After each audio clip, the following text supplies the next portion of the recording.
about to go to war. I need someone to save me from myself, to hear me cry when I call out for help. I blame it on the voices that are in my head, wondering if they'll ever be put to bed.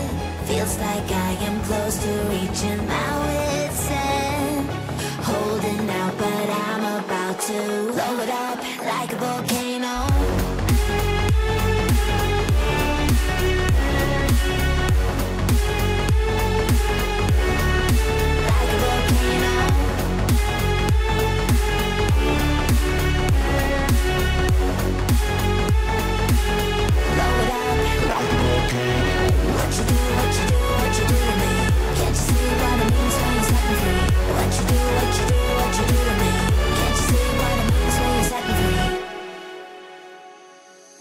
Another day to lose control.